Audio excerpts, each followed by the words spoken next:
Overfitting y underfitting. Generalización sobre ajuste y subajuste.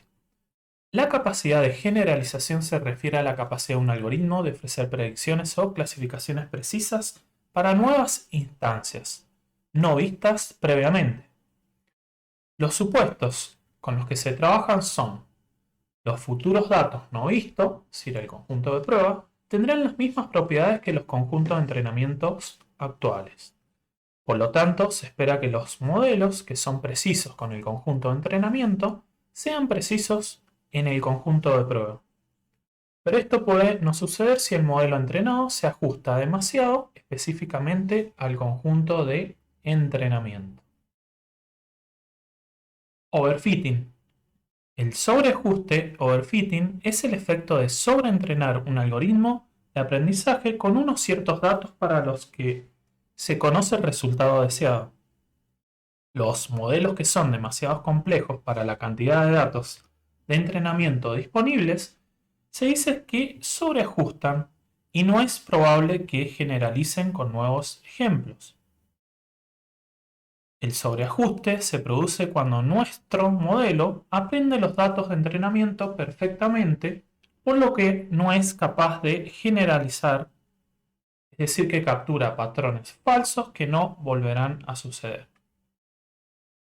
En el caso del subajuste o underfitting, se produce cuando el árbol de decisión aprendido es demasiado simplista y por lo tanto incapaz de representar completamente la verdadera relación entre los atributos y las etiquetas de clase. Los modelos demasiado simples que ni siquiera se ajustan bien a los datos de entrenamiento se dice que están subajustados y tampoco es probable que generalicen bien. El underfitting se produce cuando nuestro modelo no es capaz de identificar patrones y generalizar correctamente.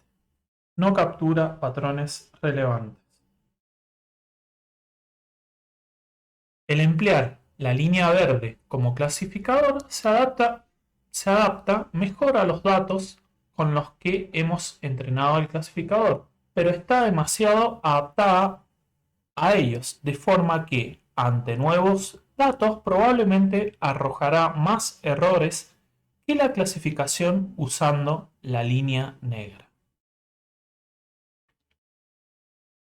Como resumen, el overfitting tiene un bajo error con el conjunto de entrenamiento y un alto error con el conjunto de prueba. En el caso del underfitting, es una sobregeneralización de los datos de entrenamiento.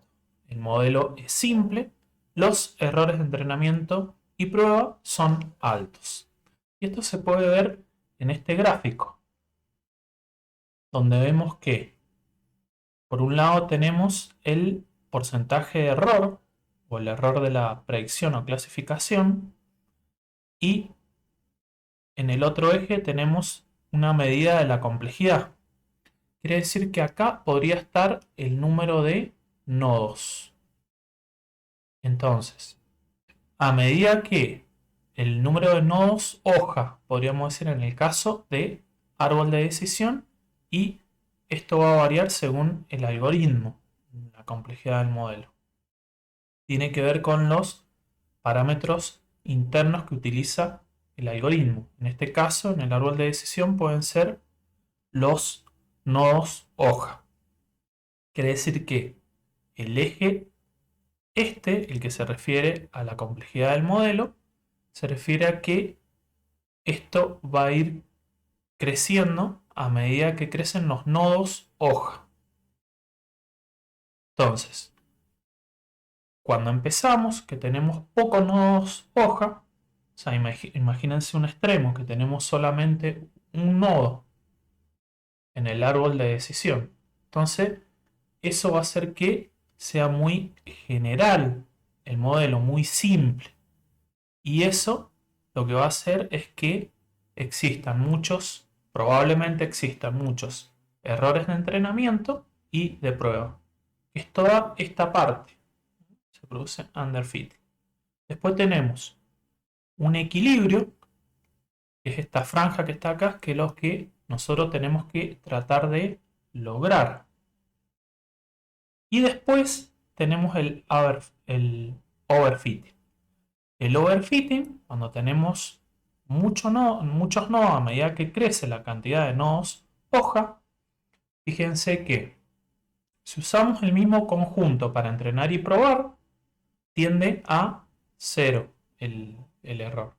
Ahora, si usamos un conjunto independiente para probar, ahí fíjense que a medida que aumentan los números de nodos, aumenta el error, utilizando datos de prueba. Entonces, como una primera conclusión, es que no podemos usar los mismos datos para entrenar que para probar. Necesitamos un conjunto independiente de prueba. El overfitting del modelo es el fenómeno en el que, en la búsqueda de minimizar la tasa de error de entrenamiento, se selecciona un modelo demasiado complejo que captura patrones específicos en los datos de entrenamiento, pero no aprende la verdadera naturaleza de las relaciones entre los atributos y las etiquetas de la clase en los datos generales. Underfitting, cuando el modelo es tan simple que los errores de entrenamiento y de prueba son grandes. Esto es lo que les expliqué recién. Entonces fíjense que acá tenemos el primer ejemplo es de underfitting. El segundo sería el de equilibrio, el correcto. Y después el último, fíjense que el overfitting ajusta mucho los datos. Acá tenemos dos clases.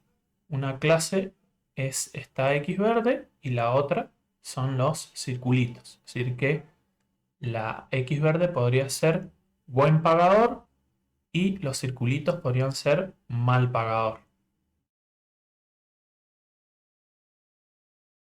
Estos son como ejemplos muy extremos.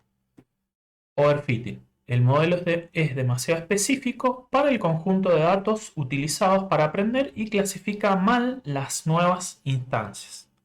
Ejemplo, si la fecha de nacimiento es igual a 16 del 6 de 1990 y el color de ojos es negro y el color de pelo es castaño y se podría ir agregando condiciones de ese estilo muy específicas, entonces la altura es de 1,82 m. Fíjense que son reglas súper ajustadas para tratar de clasificar o predecir algo. En el otro extremo, en el underfitting, el modelo es demasiado general. Entonces, por ejemplo, nos basamos en un modelo basado en un solo atributo. Si el sexo es igual a masculino, entonces la altura es de 1,75 m. En uno está muy ajustado, muy específico, en el otro es demasiado general. Lo que nosotros tenemos que tratar de lograr, como estuvimos viendo en los gráficos anteriores, es un equilibrio. Este es el punto de equilibrio que tenemos que tratar de lograr. ¿Sí? No irnos para el lado del underfitting, o sea, no generar modelos que sean muy generales o no irnos al otro extremo de generar modelos muy específicos. Si hablamos de un árbol de decisión, si tenemos un modelo que tiene muchas hojas, o sea que nos vamos para este lado, para el lado derecho, vamos a ver que nos va a ir aumentando el error a medida que aumenta la complejidad del modelo, a medida que aumentan los nodos hojas del árbol. Ahora, en el otro extremo, si usamos pocas hojas, quiere decir que vamos a usar pocos atributos, el modelo va a ser muy general y tampoco va a ser buenas predicciones. Lo que tenemos que tratar de lograr es este punto medio. ¿Cómo detectar el overfitting? Podemos dividir los datos en un conjunto de datos de prueba y un conjunto de datos de entrenamiento. Por ejemplo, nuestro modelo tiene una precisión del 99% en el conjunto de datos de entrenamiento, pero solo un 50-55% con el conjunto de datos de prueba. Entonces se está produciendo un sobreajuste del modelo. Ahora, si nuestro modelo rinde bien, funciona bien, tanto con el conjunto de datos de entrenamiento como con el de prueba, entonces tenemos el mejor ajuste. Es decir que estaríamos acá en el medio. Hay distintas técnicas de división del conjunto de datos que se puede usar para detectar el overfitting. Las técnicas de división del conjunto de datos las vemos luego en otro video. Overfitting, una gran cantidad de problemas de minería de datos tiene que ver con cómo evitar el overfitting, es decir, cómo evitar especializarse en un conjunto de datos y asegurarse de que el modelo tiene un poder predictivo en el mundo real, o sea, que tiene buen poder predictivo que permite clasificar nuevas instancias del mundo real, y cómo evitar el underfitting. ¿Qué estrategias puede ayudar a reducir el sobreajuste en el caso de los árboles de decisión? Y esto también va a depender del algoritmo que utilicemos. La poda, forzar un número mínimo de instancias en los nodos hoja o forzar la profundidad máxima para el árbol. Esto de la poda puede ser la prepoda o la postpoda. O sea, la prepoda, antes que se genere el árbol, configuramos los parámetros, por ejemplo para que fuerce el número mínimo de instancias en los nodos hoja. Y después está la postpoda, que se trabaja sobre el árbol ya generado. Con lo que se puede jugar, por ejemplo, con el ejemplo del iris, con el tema de el underfitting y el overfitting, es decir, probar esto y esto, es con la profundidad del árbol. Si le damos una profundidad de 1 al árbol, va a tender al underfitting. Ahora, si le damos el total de profundidad del árbol, probablemente va a tender al overfitting. Quizá tienda al overfitting, quizás no, quizás esté en el punto medio. Ahora, ¿cómo probamos esto? O sea, ¿cómo evitar el overfitting y el underfitting? Dividir nuestros datos en entrenamiento, validación y prueba. Y utilizar métricas para probar, para hacer las pruebas, para probar, para determinar la calidad del modelo. La validación cruzada, controlar la cantidad mínima de instancias tanto para entrenar el modelo como para validarlo. Clases equilibradas en cantidad. Es decir, se complica en aquellos casos que son comunes para colmo, en los que las clases están desbalanceadas. Es decir, por ejemplo, tenemos 100 instancias de buen pagador y 1000 instancias de mal pagador. O sea, están desbalanceadas las clases.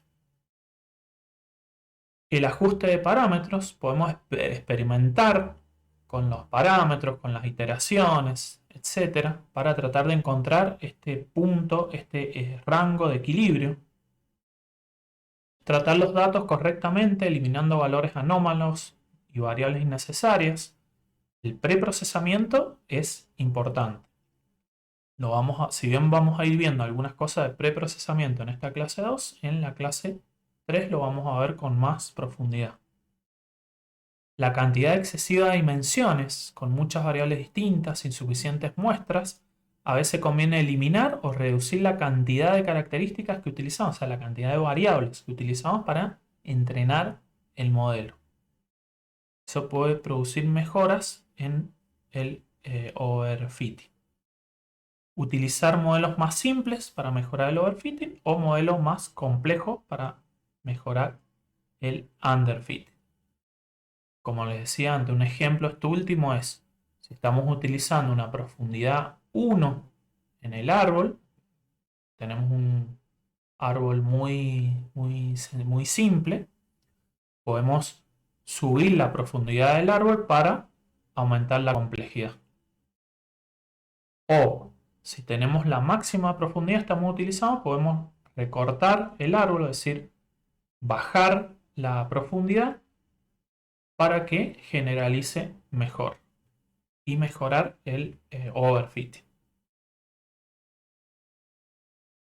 Habíamos visto que teníamos dos tipos de árboles, los árboles de decisión de clasificación, que ya vimos el algoritmo, cuya variable de decisión es categórica.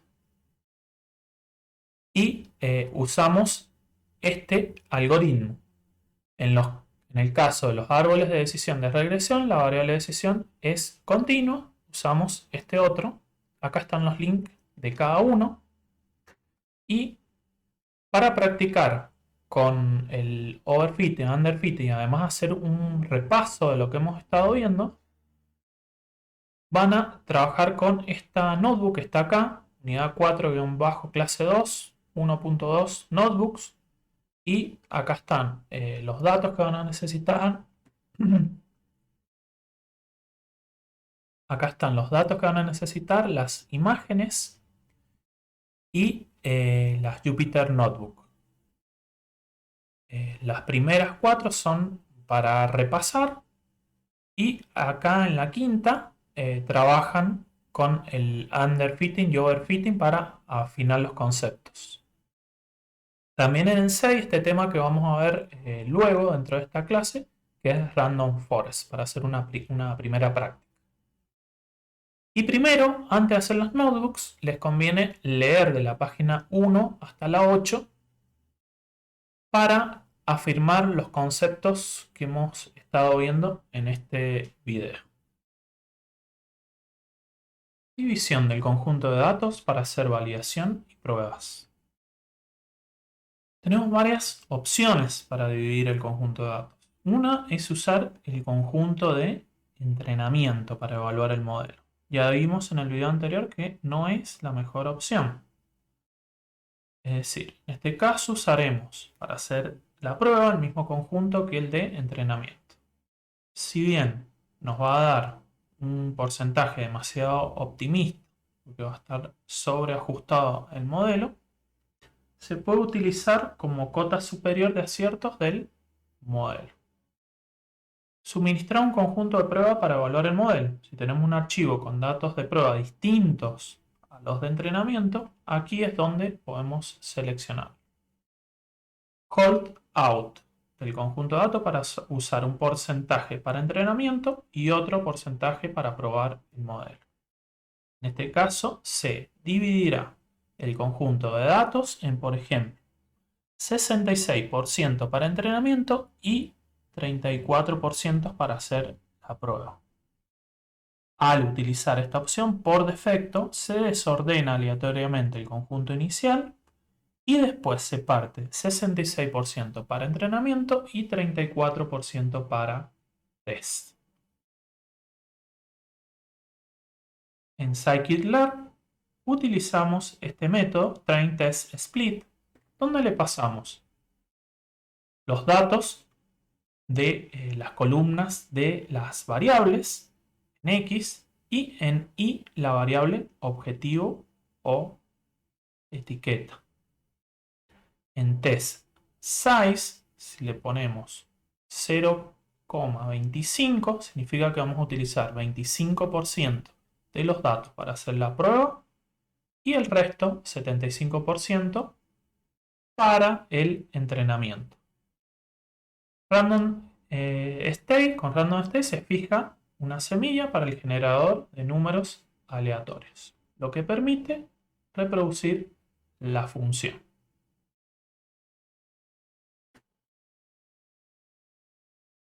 Después tenemos otros parámetros que podemos utilizar. Shuffle, por ejemplo, que toma el valor true por defecto. Especifica si los registros deberán ser desordenados previamente o no. Por defecto es true y están desordenados.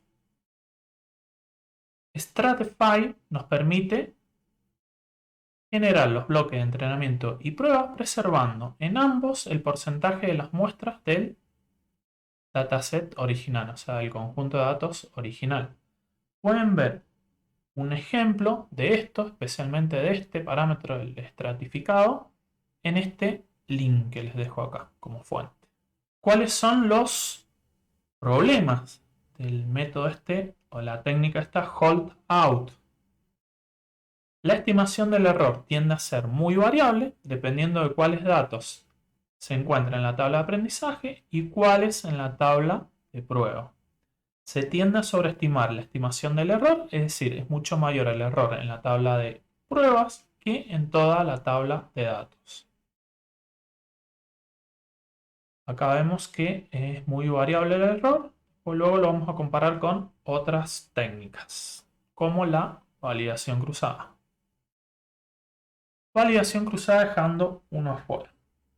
En este caso, se definen iteraciones, por ejemplo, 5 iteraciones, 10 iteraciones, y en cada iteración se utiliza una instancia, se utiliza como prueba y el resto como entrenamiento. La segunda iteración, fíjense que se utiliza esta segunda instancia para prueba y el resto para entrenamiento. La validación cruzada dejando uno afuera implica separar los datos de forma que para cada iteración tengamos un solo dato de prueba y todo el resto de los datos para entrenamiento. El error se calcula como el promedio de los errores cometidos. Ahí les dejo la forma. Tiene dos ventajas. La estimación del error no tiende a ser muy variable. No se tiende a sobreestimar la estimación del error. Problema, el tiempo de ejecución puede ser muy alto, pues se debe generar el modelo n veces. Es uno de los problemas. Validación cruzada usando K-grupos. En este caso, los K-grupos deben ser al azar y aproximadamente del mismo tamaño. Entonces tenemos que utilizamos un grupo de instancias, la utilizamos como prueba y el resto para entrenamiento. En la segunda iteración, este segundo grupo de instancias lo utilizamos como prueba y el resto como entrenamiento. Y así sucesivamente. La validación cruzada de K iteraciones, los datos se dividen en K subconjuntos. Uno de los subconjuntos se utiliza como datos de prueba y el resto, K-1, como datos de entrenamiento. El proceso de validación cruzada es repetido durante K iteraciones con cada uno de los posibles subconjuntos de datos de prueba. El error se calcula como la media aritmética de los errores de cada iteración para obtener un único resultado. Este es un ejemplo más gráfico donde en cada iteración se obtiene el error. Y luego tenemos acá el cálculo del error. Esta tabla, en este gráfico, podemos ver, comparar la variación del error entre usar solamente la tabla de testing, que es este que está acá, utilizando la tabla de testing, fíjense que es muy variable el error. Después tenemos este que está acá, es usando cada grupos, validación cruzada usando cada grupos, disminuye bastante la variación del error. Y después, donde es más estable la variación del error, es dejando uno afuera. En scikit-learn podemos usar la validación cruzada estratificada. Este iterador es una versión mejorada de la validación cruzada, ya que en cada fold va a estar estratificado para mantener las proporciones entre las clases del conjunto de datos original, lo que suele dar mejores estimaciones del sesgo y la varianza del modelo. También podríamos utilizar Cross-Val Score, que ya nos proporciona los resultados de la precisión que tuvo el modelo en cada pliegue. Acá les dejo un ejemplo de código, después lo vamos a probar. ¿Cómo es el flujo de entrenamiento, validación y pruebas? Vamos a tener inicialmente el conjunto de datos que lo vamos a dividir en un porcentaje para entrenamiento y otro para prueba. Porcentaje de entrenamiento puede ser 80, puede ser 75, puede ser 65. Y incluso podemos ir probando con esos porcentajes. Después, esta parte, esta partición, esta parte de entrenamiento, la podemos dividir nuevamente en entrenamiento y validación. Entonces, esta parte de entrenamiento y validación nos va a permitir ajustar o calibrar el modelo, los hiperparámetros, y también nos va a ayudar a seleccionar el mejor modelo. Luego, cuando tenemos el modelo con ya definidos los mejores hiperparámetros, concepto que vamos a ver luego, podemos utilizar este conjunto independiente de pruebas para hacer la evaluación del modelo utilizando métricas como la matriz de confusión e indicadores relacionados. Acá tenemos lo mismo con más detalle. Entonces acá vemos que tenemos la parte de entrenamiento y validación que utilizamos para el ajuste, entrenamiento, ajuste, calibración y evaluación,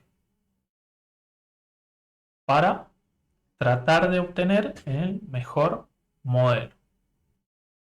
Y después tenemos la parte de prueba para hacer la estimación de la performance final utilizando métricas, como dijimos antes. También tenemos esta variante que puede ser muy interesante, que es, en lugar de este conjunto de entrenamiento, dividirlo en entrenamiento y validación, directamente utilizar validación cruzada. Tenemos que tener mucho cuidado en la práctica de elegir el grupo correcto. Es decir, acá fíjense que voy a utilizar el conjunto de datos correcto. Tengo que elegir. Para la validación cruzada me tengo que asegurar que voy a elegir este conjunto de entrenamiento y que no voy a elegir todo este conjunto porque este está reservado para la prueba final. ¿Cómo sería el método? Crear una división inicial de entrenamiento, prueba. Realizar una validación cruzada de los datos de entrenamiento para la selección del modelo y ajuste de hiperparámetros. Guardar el conjunto de pruebas para la evaluación final del modelo. Esto es lo mismo, nada más que acá vemos con más detalle que utilizamos validación cruzada para el entrenamiento del modelo y ajuste o calibración y evaluación del modelo. Y Scikit-learn nos muestra un flujo similar al que esto es similar o igual, nada más que con un esquema distinto que les puede ayudar también a entender mejor este flujo que les estoy planteando. Para ver más detalles de este flujo, les dejo acá el link. La actividad de este video es estudiar el documento, este documento que les voy a dejar en la plataforma, páginas 8 hasta la 18.